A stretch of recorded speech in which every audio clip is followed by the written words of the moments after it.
Di suatu kolam ikan yang luas, di mana terdapat banyak ilalang di sekelilingnya. Terdapat beberapa hewan yang ada di kolam itu. Katak-katak yang sedang duduk di atas daun teratai besar dengan bunganya yang sedang mekar memerah indah laksana permata delima yang mengapung di atas kolam. Mereka saling bernyanyi bersahutan mendendangkan lagu kerinduan akan datangnya hujan yang sudah lama tidak turun. Para capung pun tidak kalah sibuknya bermain-main berterbangan ke sana kemari menambah ramai suasana. Konon jika di sebuah kolam masih terdapat capung yang berterbangan di sekitarnya, menandakan kualitas air dan lingkungannya masih bagus dan terjaga. Sementara itu di tengah kolam, terlihat 2 ekor angsa yang sedang berenang dengan perlahan mencari makanan. Perkenalkan, mereka adalah Tonton dan Tantan yang merupakan teman bermain sejak mereka masih kecil.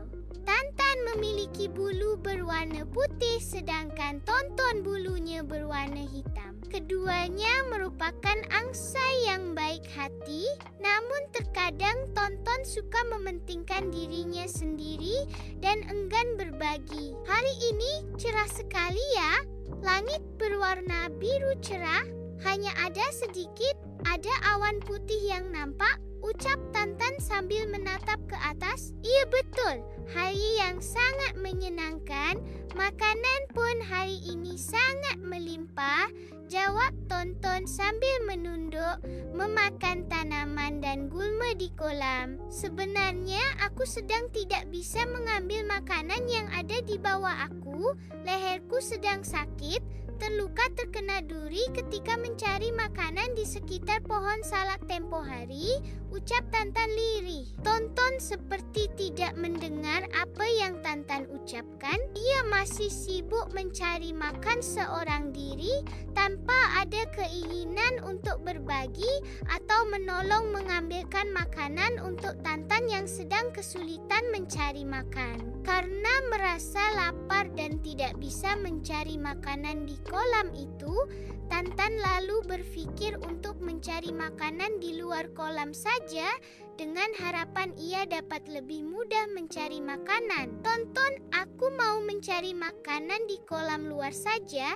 Aku kesulitan untuk mencari makanan di kolam karena aku harus menunduk ke bawah sementara leherku sedang sakit, ucap Tantan berpamitan kepada Tonton. Oke, jawab Tonton singkat sambil terus memakan makanan yang ada. Tantan lalu beranjak pergi dari kolam mencari tempat untuk mencari makan yang lebih mudah untuknya. Tak jauh dari kolam, Tantan menemukan sebuah padang alang-alang yang di sekitarnya terdapat banyak tanaman biji-bijian. Tempat yang sempurna untuk aku mencari makanan tanpa harus menunduk, ucap Tantan bahagia. Ia lalu mulai memakan beberapa biji-bijian dengan nikmatnya tanpa harus khawatir akan lehernya yang sedang sakit. Sementara Tantan mulai memakan makanan di padang alang-alang, Tonton masih asyik memakan makanan yang ada di kolam seperti ada gulma,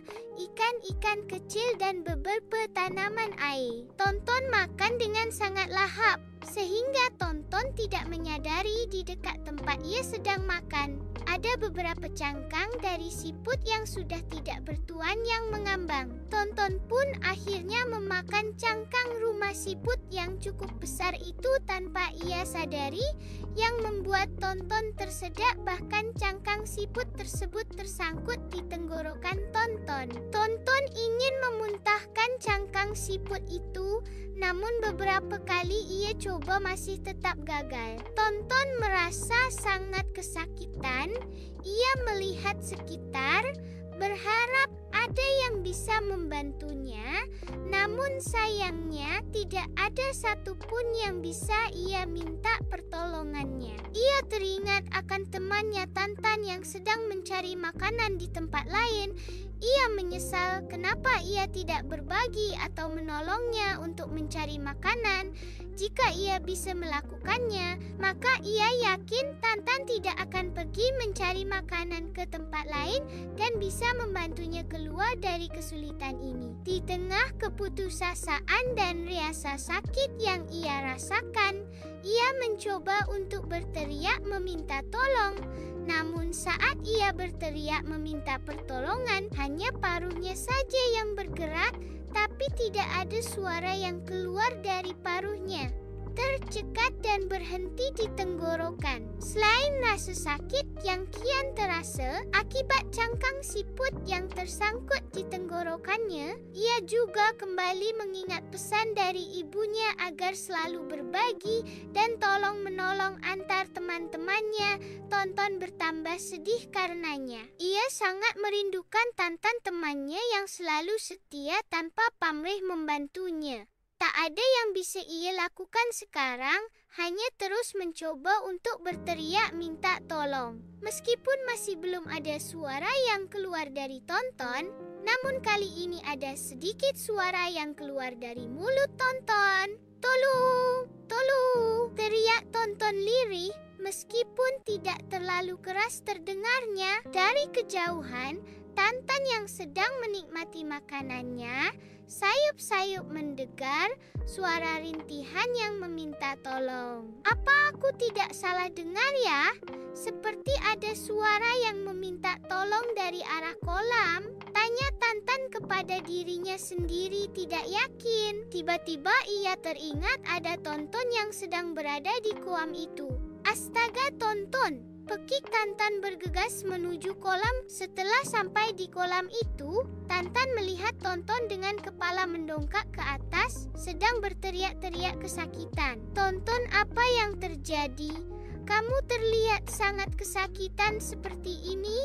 Tanya Tantan menghampiri panik. Tonton tidak bisa menjawab. Ia hanya bisa menunjuk dengan sayapnya ke arah lehernya. Tantan melihat ke arah leher Tonton. Nampak ada benjolan cukup besar di sana. Rupanya ada makanan yang tersangkut di tenggorokan Tonton. Ujar Tantan sambil mencoba untuk menolong. Ia memukul perlahan bagian belakang leher Tonton. Namun usaha itu belum membuahkan hasil. Cangkang siput masih belum keluar. Aku harus mencobanya agak keras kali ini. Gumam Tantan. Maaf ya, Tonton ini akan sedikit terasa sakit, kata Tantan kepada Tonton mengingatkan. Tonton tidak mengerti apa yang Tantan maksud, namun sebelum ia menyadari apa yang akan Tantan lakukan, tiba-tiba, duk, leher Tonton seperti dihantam dengan keras dari belakang. Rupanya Tantan memukul leher Tonton dengan cukup keras. Tonton merasa cukup kesakitan dengan apa yang telah Tantan lakukan kepadanya. Aduh, Tantan kamu keras sekali memukul leherku. Itu sakit sekali, kata Tonton lirih. Tonton tiba-tiba tersadar. Hei, aku sudah bisa berbicara kembali. Teriak Tonton senang. Ia lalu meraba-raba leher depannya dan tidak mendapati lagi ada benjolan di lehernya. Hei, benda yang mengganjal di tenggorokanku sudah keluar. Pekiknya lagi. Tonton menatap Tantan yang juga terlihat gembira lalu ia memeluk Tantan. Terima kasih ya Tantan. Untung ada kamu yang menolongku. Berkat kamu aku sudah tidak tersedak lagi. Entah kalau tidak ada kamu, bagaimana dengan nasibku ini? Kata Tonton berkaca-kaca. Iya, sama-sama Tonton, aku senang bisa membantu. Untung tadi aku mendengar teriakan minta tolongmu. Jawab Tantan. Maaf ya Tantan, tadi aku seharusnya bisa berbagi makanan atau setidaknya membantu kamu mencarikan makanan. Kan leher kamu sedang sakit. Aku malah asyik makan sendiri tanpa mempedulikan kamu. Ucap Tonton penuh penyesalan. Tidak apa-apa Tonton. Mungkin kamu tadi sedang lapar sekali hingga fokus kepada makanan yang ada di hadapanmu saja. Jawab Tantan. Lebih baik kita pulang saja yuk. Ini sudah mau sore, kamu butuh istirahat. Lagi pula aku sudah kenyang juga tadi makan di padang ilalang.